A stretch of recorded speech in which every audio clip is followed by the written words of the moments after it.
నమస్తే. ప్రస్తుతం మనతో పాటు సీనియర్ జర్నలిస్ట్ దాము బాలాజీ ఉన్నారు. ఆయనతో మాట్లాడదాం.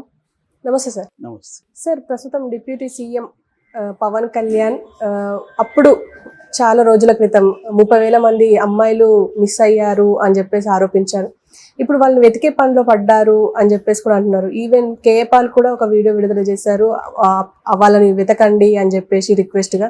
సో ఇదంతా జరిగే అవకాశం ఉందంటారా? పాసిబుల్ అవుతుందా?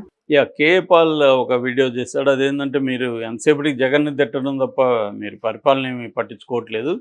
సో గవర్నెన్స్ని పట్టించుకోండి, పరిపాలన పట్టించుకోండి.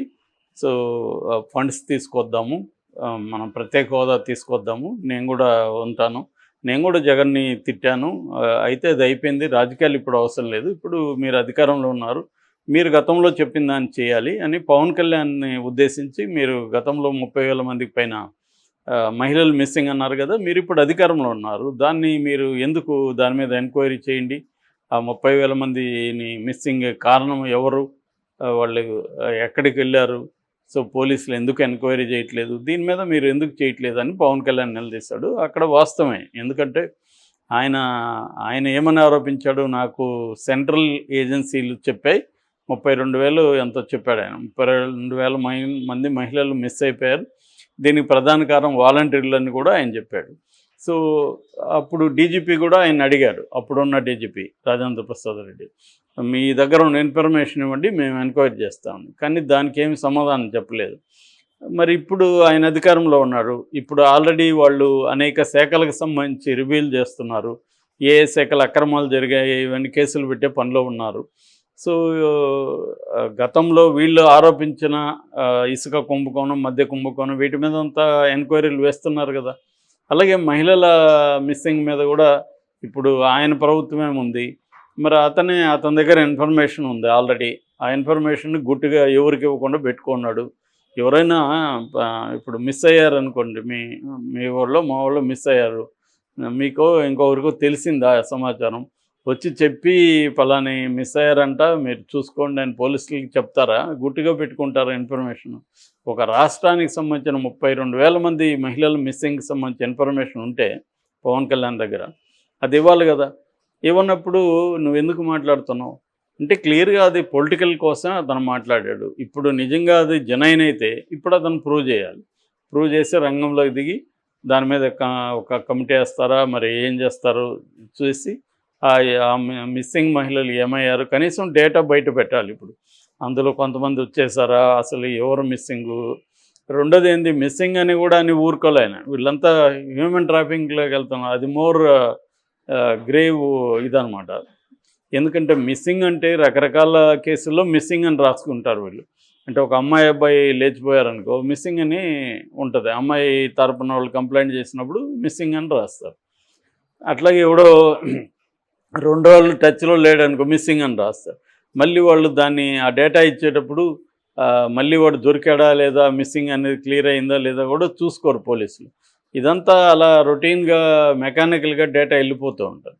అందుకని దీని మీద సమగ్ర విచారణ జరిపితే మిస్సింగ్ అనేది తెలుస్తుంది. మామూలుగా మనకి ఎన్సీఆర్బీలో ఈ డేటా అంతా ఉంటుంది, నేషనల్ క్రైమ్ రికార్డ్స్ బ్యూరో, ఎందుకంటే ఎవరి పోలీస్ స్టేషన్ ఎన్సీఆర్బీకి సమాచారాన్ని అందిస్తుంది. వాళ్ళు దాన్ని క్రోడీకరించి ఒక ఆర్గనైజ్ చేసి క్రైటీరియా పెట్టుకొని ఏ క్రైమ్స్లో ఏమేమి జరిగింది అనేది క్వాంటిఫైయింగ్ అండ్ క్వాలిఫైయింగ్ ఈ 2 చేస్తారు. సో అలాగా ఆంధ్రప్రదేశ్ నుంచి ఏమైనా ఎక్స్ట్రాడినరీగా ఇతర రాష్ట్రాల కంటే ఎక్కువ జరుగుతున్నాయా యావరేజ్లో? నేను ఆ మధ్య కూడా చెప్పాను, ఒక వీడియో దీని మీద సపరేట్ చేశాను.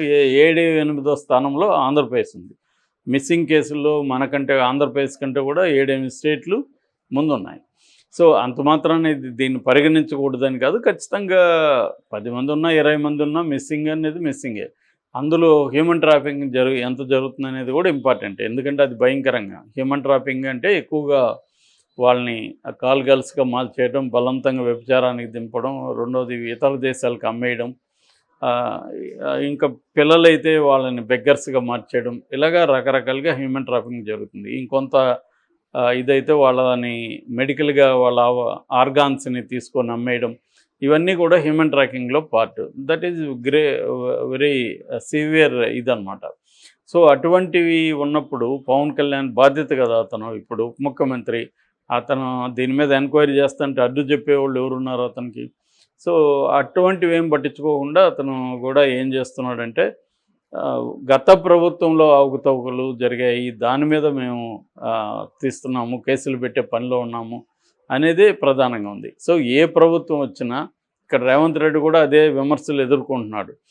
ఎందుకంటే ఇక్కడ ప్రధానంగా కేసీఆర్ని దెబ్బతీయడం, బీఆర్ఎస్ని దెబ్బతీయడం మీదనే మొత్తం ఆయన ఫోకస్ చేస్తున్నాడు తప్ప తన హామీలు నెరవేర్చడం, రాష్ట్ర అభివృద్ధికి సంబంధించిన నిర్ణయాలు తీసుకోవడం, ఏ శాఖలు ఎలా పనిచేస్తున్నాయో చూసుకోవడం, దాని మీద ఆయన ఫోకస్ పెట్టలేదు. అంటే అడ్మినిస్ట్రేషన్ మీద, సంక్షేమం మీద, అభివృద్ధి మీద, దీని మీద పెట్టలేదు. అక్కడ కూడా ఇప్పుడు చంద్రబాబు కూడా దాని మీద పెట్టాల్సిన అవసరం ఉంది. ఎందుకంటే ఆయనకి ఇంకా ఎక్కడికంటే ఇది రిచ్ స్టేట్, యాక్చువల్గా అది పూర్ స్టేటు, దానికి అప్పులు ఎక్కువ ఉన్నాయి, అక్కడ రాజధాని లేదు, అక్కడికి పోలవరం ఇప్పటివరకు కంప్లీట్ కాలేదు. మరి వాటి మీద ఫోకస్ చేయాలి. ఖచ్చితంగా గత ప్రభుత్వంలో అవకతవకలు ఉంటే వాటి మీద కూడా ఫోకస్ చేయాలి, తప్పు లేదు. కానీ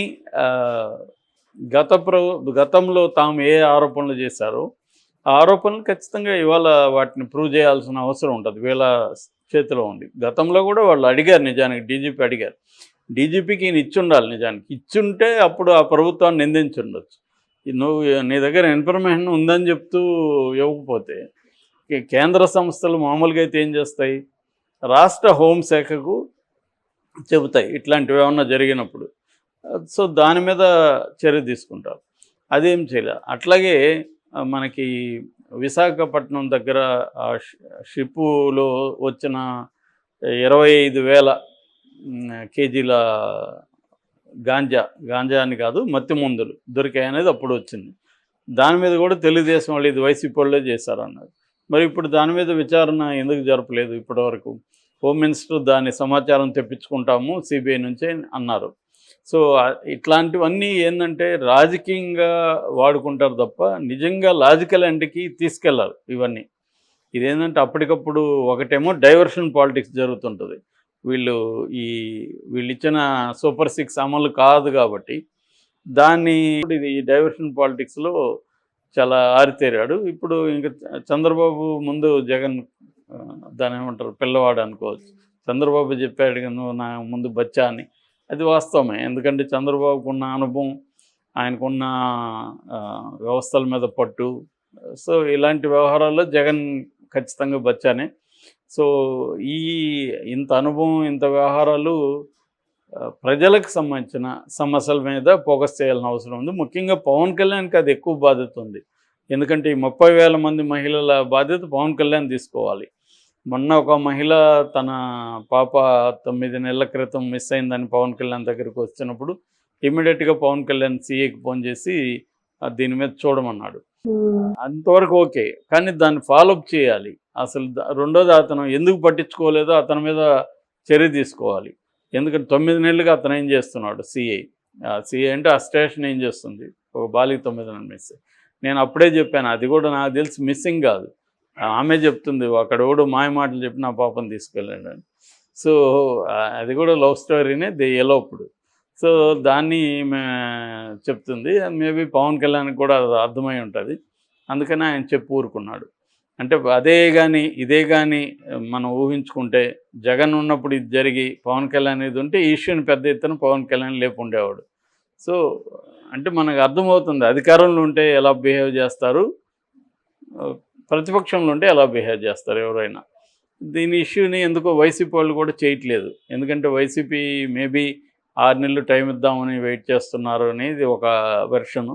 రెండో వెర్షన్ వాళ్ళ సమస్యలే వాళ్ళకి ఇప్పుడు ఉన్నాయి, వాళ్ళ ఆఫీసులే కూలగొడితేనే వాళ్ళు ఏం చేసుకోలేని పరిస్థితి ఉంది. సో అటువంటి ఒక డిఫెన్స్లో వాళ్ళు ఉన్నారు.